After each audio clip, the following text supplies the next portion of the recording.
Nesse vídeo vamos falar sobre calorimetria mais transferência de energia.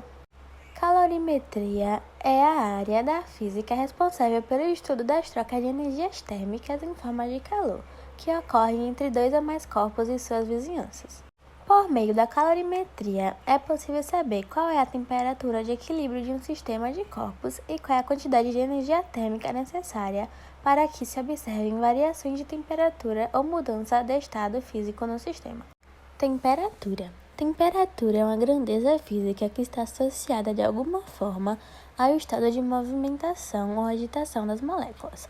Quanto mais quente está o corpo, maior é a agitação molecular, e quanto mais frio, menor é a agitação. A temperatura pode ser medida em 3 escalas termogênicas: Celsius, Fahrenheit e Kelvin. A conversão entre as escalas pode ser feita pelas seguintes relações matemáticas. Calor. O calor nada mais é que o trânsito de energia térmica de um corpo para outro. Quando os dois corpos chegam na mesma temperatura, dizem que estão equilibrados térmicos e a temperatura final é chamada de temperatura de equilíbrio. Capacidade térmica e calor específico sensível. Os corpos e as substâncias na natureza reagem de maneiras diferentes quando recebem ou cedem determinadas quantidades de calor. Alguns esquentam mais rápido que os outros. É a isso que chamamos de capacidade térmica.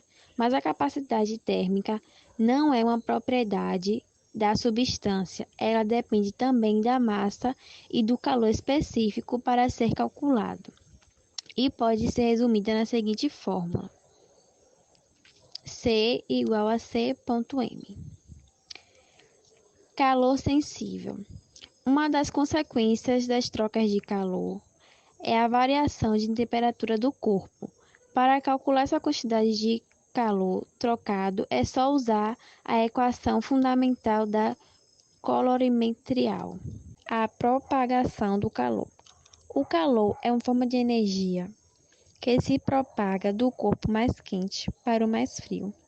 Esse processo pode ocorrer por 3 mecanismos diferentes: condução, convecção e a irradiação.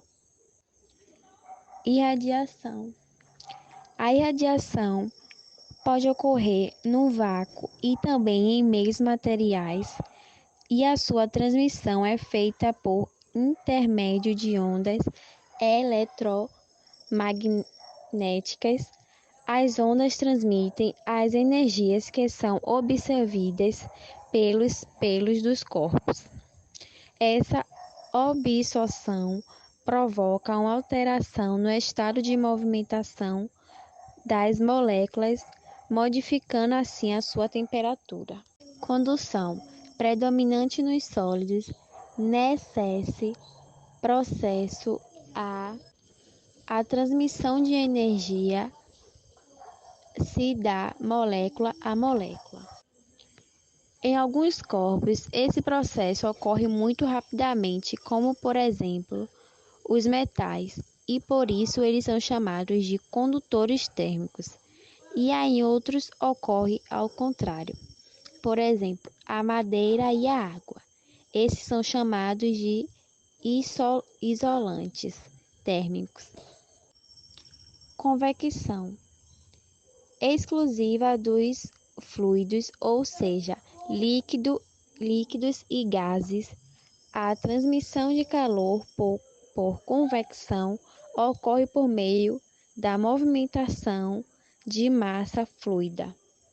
Transformação de energia. A transformação de energia é o fenômeno físico no qual a energia passa de uma forma para outra. Esse processo acontece o tempo todo. Por exemplo, ao bater palmas, você transforma a energia mecânica do movimento de suas mãos em energia sonora e térmica. Tipo de transformação de energia. Motores a combustão. Os motores a combustão, como os que estão presentes na maioria dos carros atuais, transformam energia térmica em energia mecânica. Termoelétrica é a transformação de energia térmica em energia elétrica. Microfone. O microfone transforma a energia sonora em energia elétrica. Caixas de som é a transformação de energia elétrica em energia sonora. Mecânico em calor. O equivalente mecânico do calor consiste no fator constante que relaciona a caloria, unidade de calor do sistema C.G.S, com Joule, unidade de energia do sistema SI, sendo essa relação de 4,1868 G por cal. Inicialmente, este valor pretendia relacionar o calor com a energia mecânica. A partir do momento em que as massas parassem, a água entraria em repouso. Joule observou que a temperatura da água aumentava e isso correspondia a um aumento de sua energia interna. Em outras palavras, o trabalho realizado pela força da gravidade era convertido em aumento da energia interna. De acordo com o movimento de descida das massas, o sistema de aletas girava fazendo com que a temperatura da água no interior do recipiente aumentasse.